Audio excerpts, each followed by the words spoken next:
શું મિત્રો તમે ક્યારે તેલની અંદર દહીંને આ રીતે તળીને આટલી ટેસ્ટી રેસીપી બનાવી છે? નહીં, ચાલો જોઈ લે સરસ મજાની આની એકદમ નવી અને એકદમ ટેસ્ટી રેસીપી. ખરેખર મિત્રો મારા ઘરના બધા જ લોકોને જે આ રેસીપી મેં બનાવી એ બહુ જ પસંદ આવી. જો પ્રોપર માપ સાથે બનાવશો તો પહેલી જ વારમાં એકદમ પરફેક્ટ તૈયાર થશે. સૌથી પહેલાં આપણે એક વાટકીનું માપ લઈશું.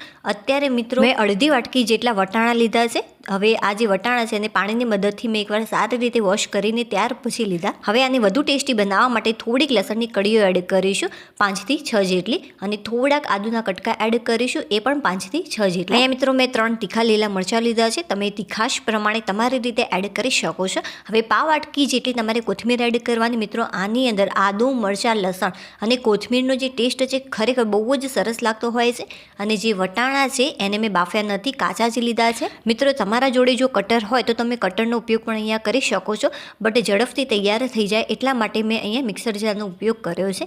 મિક્સર જારની અંદર બધી જ વસ્તુ આપણે લઈ લઈશું અને આને અધકચરું આપણે ક્રશ કરીશું. બહુ ફાઇન ક્રશ નથી કરવાનો. તો મિત્રો તમે જોઈ શકો છો જે આ પેસ્ટ છે એ અધકચરી મેં અધકચરી ક્રશ કરી લીધી છે. તમે જોઈ શકો છો, હું વિડીયોની અંદર તમને નજીકથી બતાવું, તમને આઈડિયા આવી જશે. તો ચમચીની મદદથી હું તમને બતાવી રહી છું. તમે જોઈ શકો છો વિડીયોની અંદર કે જે મસાલો છે આપણે આ રીતે અધકચરો થયેલો હોવો જોઈએ. મોઢામાં જ્યારે પેસ્ટ આવશે ત્યારે ખરેખર જેનો ટેસ્ટ છે બહુ જ સરસ લાગતો હોય છે. હવે આપણે એક બીજો બાઉલ લઈ લઈશું અને ત્યાર પછી મિત્રો તમે જોઈ શકો છો અહીંયા મેં ઘરે બનાવેલું ફ્રેશ દહીં લીધું છે. રાત્રે દૂધ જે ગરમ કરેલું હતું એની અંદર થોડીક છાશ એડ કરી મિક્સ કરી લીધું. તો તમે જોઈ શકો છો એક જ દિવસની અંદર જે આ દહીં છે બહુ જ સરસ રીતે બજારનું જેવું હોય છે, પેકેટમાં મળે છે એવું જ તૈયાર થઈ ગયું છે. જે વાટકીની મદદથી આપણે વટાણા લીધા હતા બસ એ જ વાટકીની મદદથી અહીંયા આપણે દહીં લઈશું. તો અડધી વાટકી જેટલા વટાણા હતા અને અડધી વાટકી જેટલું અહીંયા મેં દહીં લીધું છે. હવે દહીંની અંદર આપણે થોડુંક મીઠું એડ કરીશું, અડધી ચમચી જેટલું. થોડુંક આપણે હાથથી મસળીને અજમો એડ કરીશું, 5 ચમચી જેટલો અહીંયા મેં અજમો લીધો છે. 1 ચમચી જેટલું જીરું એડ કરીશું. જીરા અને અજમાનો જે ટેસ્ટ છે આની અંદર ખરેખર બહુ જ સરસ લાગતો હોય છે. સારી રીતે દહીંની સાથે આને ફેટી લઈશું. દહીં બહુ જ સરસ રીતે સ્મૂથ થઈ જાય ત્યાં સુધી આપણે આને આ રીતે ફેટી લઈશું. તો તમે જોઈ શકો છો જે દહીં છે બહુ જ સરસ રીતે સ્મૂથ થઈ ગયું છે. હવે જે આપણે મસાલાવાળી પેસ્ટ તૈયાર કરી હતી બસ આની અંદર આપણે એડ કરી દઈશું. મિત્રો આની અંદર બીજા કોઈ પણ પ્રકારના એક્સ્ટ્રા મસાલા એડ કરવાની જરૂરિયાત નથી રહેતી. આટલા મસાલા ઇનફ છે અને ખરેખર જે આનો નેચરલી ટેસ્ટ છે એ બહુ જ સરસ આવશે. એટલા માટે બહુ વધારે પડતા આની અંદર મસાલા એડ નહીં કરતા. દહીં સાથે જે આ મસાલા છે એને આપણે સારી રીતે મિક્સ કરી લઈશું. બધા જ મસાલા સારી રીતે મિક્સ થવા જોઈએ. અને હા મિત્રો, તમને જે પણ કોઈ રેસીપી નથી ફાવતી, ઢોસા, ઇડલી, સંભાર, કોઈ પણનું ખીરું નથી ફાવતું તો ચોક્કસથી મને કોમેન્ટ કરીને જણાવજો. બહુ જ સરસ રીતે હું તમને સમજાવી દઈશ, કેમ કે બધી જ રેસીપી મારા હાથની બહુ જ સરસ બને છે, કેમ કે 15 વર્ષનો મારો એક્સપિરિયન્સ છે આ વસ્તુમાં. હવે મિત્રો આની અંદર આપણે 2 મોટી ચમચી ભરીને સોજી એડ કરીશું અને 1 વાટકી જેટલો ઘઉંનો લોટ એડ કરીશું. જો અડધી વાટકી જેટલા વટાણા હોય તો અડધી વાટકી જેટલું તમારે દહીં લેવાનું છે અને 1 વાટકી જેટલો ઘઉંનો લોટ એડ કરવાનો. હવે બધી જ સામગ્રીને આપણે સારી રીતે એકવાર મિક્સ કરી લઈશું.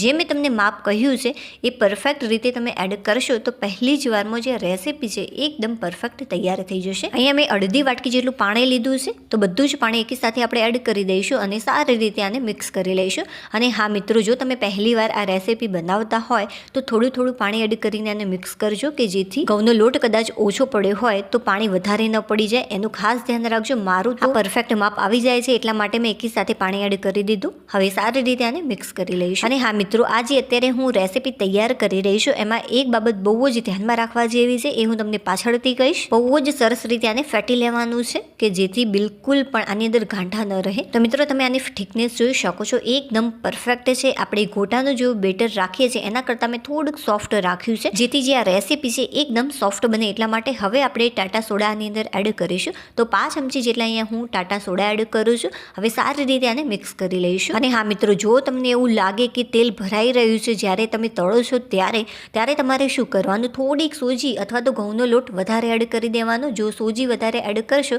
તો ઉપરથી જે પડ છે સરસ મજાનું એકદમ ક્રિસ્પી બનશે. એટલા માટે બને ત્યાં સુધી સોજી એડ કરી દેજો તો તેલ બિલકુલ પણ નહીં ભરાય. આવું થવાનું કારણ એક જ હોય કે જે બેટર છે વધારે પડતું પાતળું થઈ ગયું હોય તો આવું બની શકે. અને જો તમારે થોડુંક કડક રાખવું હોય, મેં તમને જેવી થિકનેસ બતાવી એના કરતાં જો થોડું કડક રાખશો તો બિલકુલ પણ તેલ નહીં ભરાય. મિત્રો જે પણ હશે એ હું ખરેખર તમને સાચી માહિતી આપીશ. કદાચ મારાથી પણ કોઈક વાર ભૂલ થઈ જાય. તો એવું નહીં કે તમને એના એ વસ્તુ બતાવી અને ભલે ને તમારે ખરાબ બનતી, એવું બિલકુલ પણ હું નહીં છું. મારા જેટલા પણ વ્યુઅર્સ છે એ જ્યારે પણ મારી કોઈ પણ રેસીપી ટ્રાય કરે ત્યારે એ એકદમ પરફેક્ટ જ બનવી જોઈએ, બસ એ જ મારો ધ્યેય છે. એટલા માટે મિત્રો હું તમને નાની નાની બાબતો ધ્યાનમાં રાખવાનું કહી રહી છું. અને હા ફ્રેન્ડ્સ, જે શરૂઆતની ગેસની ફ્લેમ છે તમારે ફાસ્ટ રાખવાની.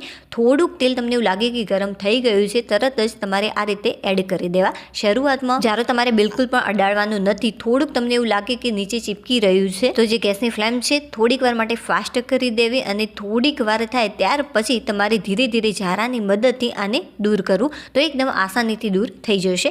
બટ હા, જો ખીરું થોડું ઘટ હશે તો આ જે પ્રોબ્લેમ છે બિલકુલ પણ નહીં થાય, અમારી ગેરંટી છે. તો મિત્રો સરસ મજાના પકોડા તૈયાર છે અને ઉપરથી થોડા ક્રિસ્પી અને અંદરથી એકદમ સોફ્ટ થયા છે. ગરમા ગરમ હું આને સર્વ કરી રહી છું.